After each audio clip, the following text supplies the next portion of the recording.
Sweet pongal గుడిలో పెట్టే ప్రసాదంలాగా కమ్మగా రావాలి అంటే ఓసారి ఇలా ట్రై చేయండి. రెసిపీలోకి వెళ్ళిపోతే ముందుగా 1/2 లీటర్ పాలను కాచుకోవాలి. ఈ పాలు కాగేలోగా ఒక చిన్న కుక్కర్ పెట్టుకొని 1 గ్లాస్ కందిపప్పుని సన్నని సెగ మీద ఎర్రగా ఫ్రై అయ్యేంత వరకు ఇలా వేయించుకున్న తర్వాత 2 గ్లాసుల రైస్ని కూడా యాడ్ చేసుకొని పాలు బాగా మరిగేలోగా దీన్నంతా వాటర్తో బాగా క్లీన్ చేసుకోవాలి. కందిపప్పు 1 గ్లాసు, రైస్ 2 గ్లాసులు, టోటల్ 3 గ్లాసులు కదా, సో దీనికి 6 గ్లాసుల వాటర్ యాడ్ చేసుకోవాలి. ఇక్కడ నేను 4 గ్లాసుల వాటరు 2 గ్లాసుల పాలు యాడ్ చేసుకొని ఇదంతా బాగా మిక్స్ చేసుకోవాలి. మీలో ఎవరైనా ఫస్ట్ టైం మన ఛానల్ చూస్తున్నట్లయితే వెంటనే సబ్స్క్రైబ్ చేసేయండి. 3 విజిల్స్ వచ్చిన తర్వాత స్టవ్ ఆఫ్ చేసేయండి, చక్కగా ఉడికిపోతుంది.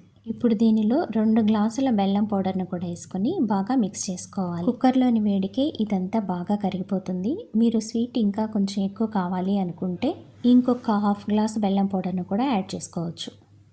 ఇప్పుడు స్టవ్ మీద ప్యాన్ పెట్టుకొని 1/2 కప్పు నెయ్యి వేసుకొని దానిలో మీకు కావాల్సినన్ని డ్రై ఫ్రూట్స్ వేసుకొని బాగా ఫ్రై చేసుకొని దీనిలో మిక్స్ చేసేసుకోవడమే.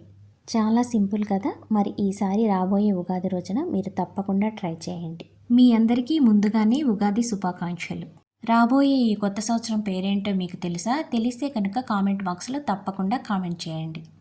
మరి నా స్టైల్లో పొంగల్ చేసి అదెలా వచ్చిందో కూడా కామెంట్ చేసేయండి.